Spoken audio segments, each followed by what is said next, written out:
Frank Press et Raymond Siever, commentent la forme physique de la Terre. Et la taille de la Terre était juste la bonne, ni trop petite au point de perdre son atmosphère, car sa gravité aurait été trop faible pour empêcher les gaz de s'échapper dans l'espace, ni trop grande, au point que sa gravité aurait accroché trop d'atmosphère, y compris les gaz nocifs. En plus de sa masse, l'intérieur de la Terre est lui aussi spécialement conçu.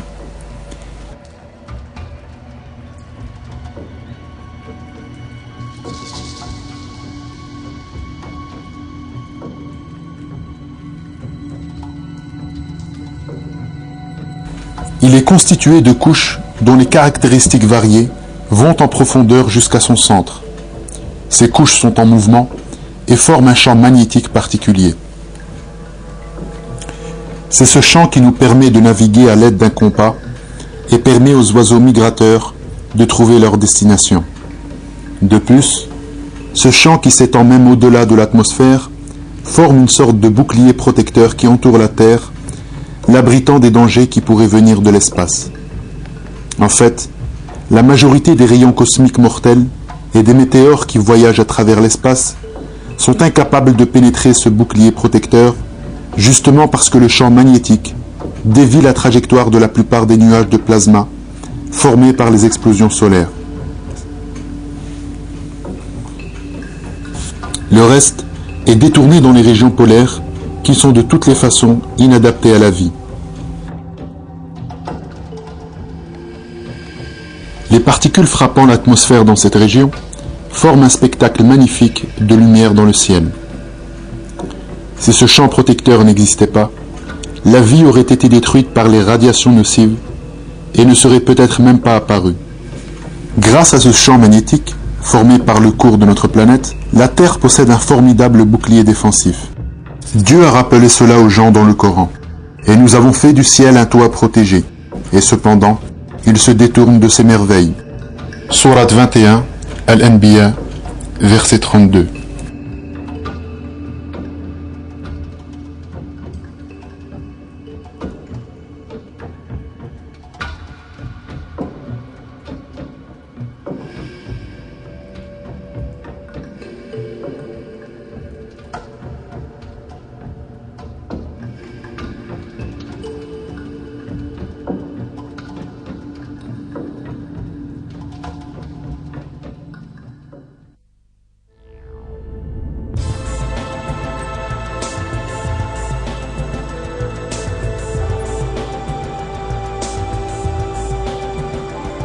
Les lois parfaites dans l'atmosphère.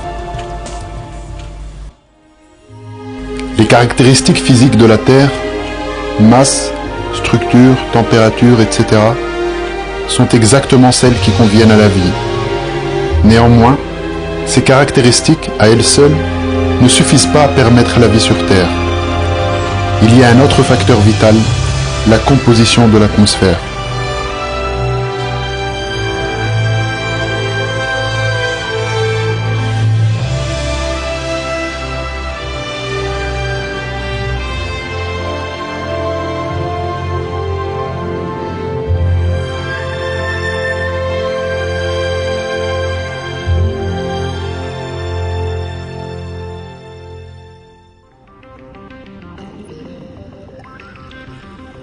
Les films de fiction induisent parfois les gens en erreur.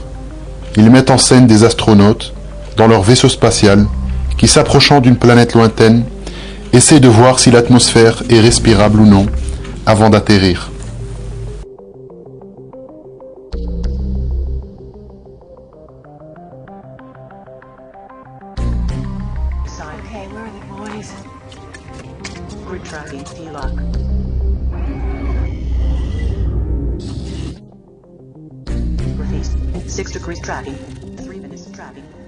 Quand l'ordinateur de bord leur rapporte que l'atmosphère est appropriée, c'est alors qu'ils n'ont plus besoin de mesures de protection supplémentaires.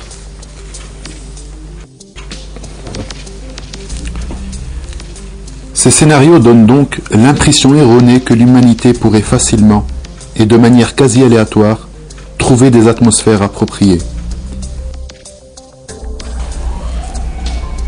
Si nous pouvions explorer l'univers réel, nous découvririons pourtant que cela n'est pas vrai.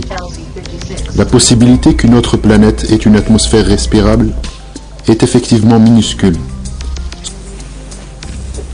Cela est dû au fait que l'atmosphère terrestre est spécialement conçue pour supporter la vie.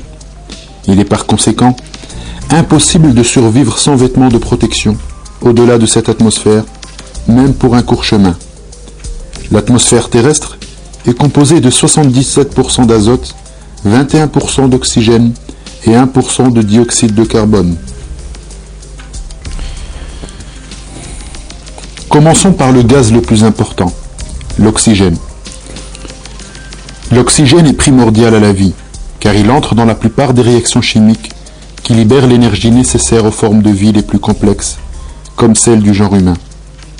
Le plus captivant, c'est que le pourcentage d'oxygène dans l'air que nous respirons est très précisément déterminé.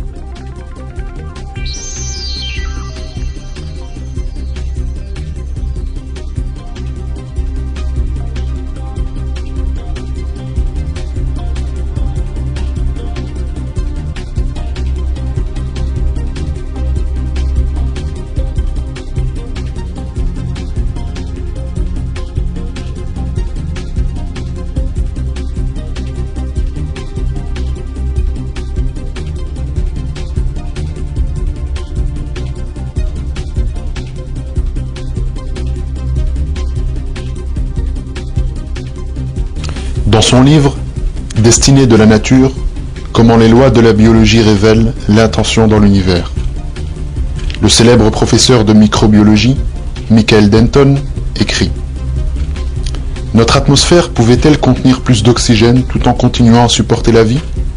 Non. L'oxygène est un élément très réactif. Même le pourcentage actuel de l'oxygène dans l'atmosphère, 21%, est proche de la limite supérieure de sécurité pour la vie à température ambiante.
La probabilité de feu de forêt augmente de l'équivalent de 70% pour chaque % d'augmentation dans le pourcentage d'oxygène dans l'atmosphère.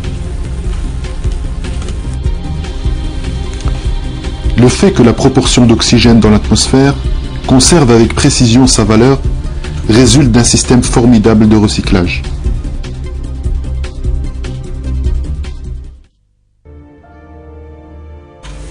En effet, les animaux consomment continuellement de l'oxygène et produisent du dioxyde de carbone irrespirable pour eux. Les plantes, quant à elles, font exactement le contraire. Elles prennent le dioxyde de carbone dont elles ont besoin pour vivre et libèrent de l'oxygène à la place, et ainsi va la vie. Chaque jour, Les plantes libèrent des millions de tonnes d'oxygène dans l'atmosphère. Sans la complémentarité et l'équilibre de ces deux groupes d'êtres vivants, notre planète serait inhabitable.